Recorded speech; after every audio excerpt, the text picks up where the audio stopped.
कि गजाननं भूतिगणादिसेवितं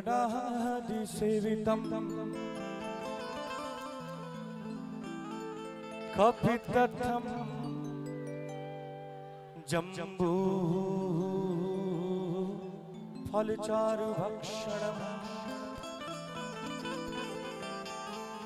कि उमासुतं शोक विना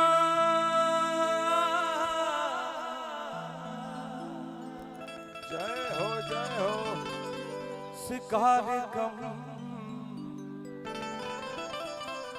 अनमामि विघ्ने स्वरपाद पंकज। बोले गणपति भगवान की जय। कि या देवी सर्वभूतेषु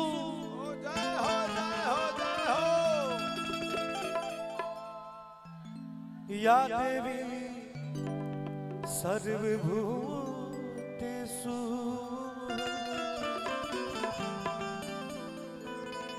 या देवी सर्वभूतेषु मातृरूपेण संस्थिता। हारे नमस्तस्यै नमस्तस्यै नमस्तस्यै नमो नमः। बोली आयरन देवी की, बोली विंध्यवासिनी मैया की। दोनों हाथ उठाई सबे और हमारा साथे बोली सबे ओम नमः पार्वती पतये हर हर महादेव। वाह। अब 2 मिनट माई के सुमिरन होखो। अगर इस दुनिया के एगो भवसागर समझ लिहल जाओ और अपना जीवन के वो भवसागर में एगो नैया, तई भवसागर से जीवन रूपी नैया कैसे पार लगी रुआ सबके बताओ। कि विश्वास करा तू हो, विश्वास करा तू मैया पे काहे कि यूहे पार लगई है नैया के। हो विश्वास करा तू मैया पे उहे पार लगई है नैया के। विश्वास करा तू मैया के उहे पार लगई है नैया के। विश्वास करा तू मैया पे उहे पार लगई है नैया के। विश्वास करा तू मैया पे उहे पार लगई है नैया के।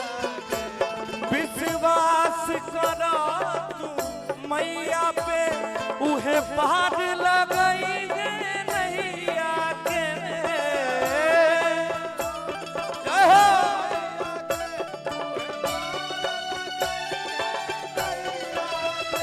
विश्वास करा तू मैया पे उहे पार लगई है नैया के। उहे पार लगई है नैया के। बस रास करा तू मैया पे उहे पार लगई है नैया के।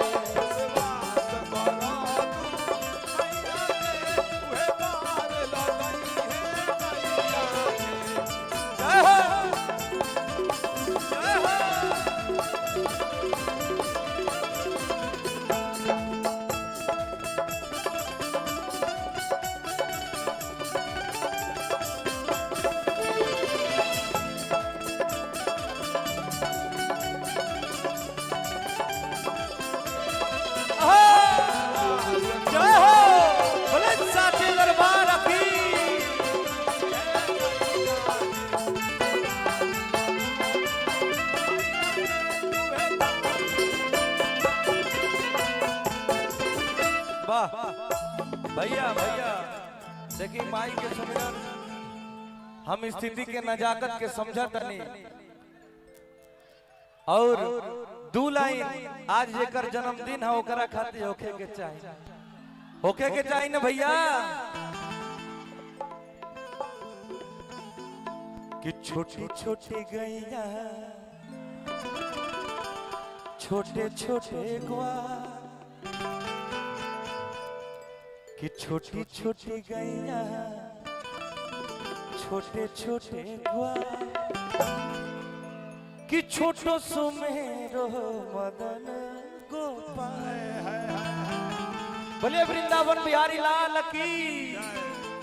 अरे छोटी छोटी गैया छोटे छोटे ग्वाल, छोटी छोटी गैया छोटे छोटे ग्वाल, छोटो सो मेरो मदन गोपाल।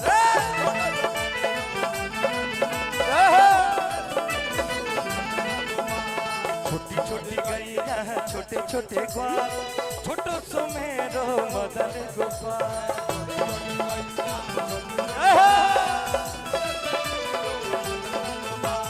आगे आगे गैया पीछे पीछे ग्वाल, आगे आगे गैया पीछे पीछे ग्वाल, बीच में मेरो मदन गोपाल। छोटी छोटी गैया छोटे छोटे ग्वाल, छोटो सो मेरो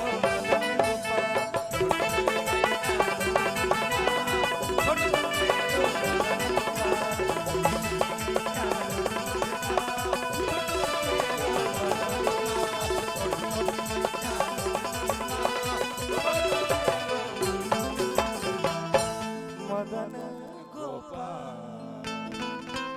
बोलिए वृंदावन बिहारी लाल की, भगवान श्री कृष्ण की। सी लगा लीजिए भैया।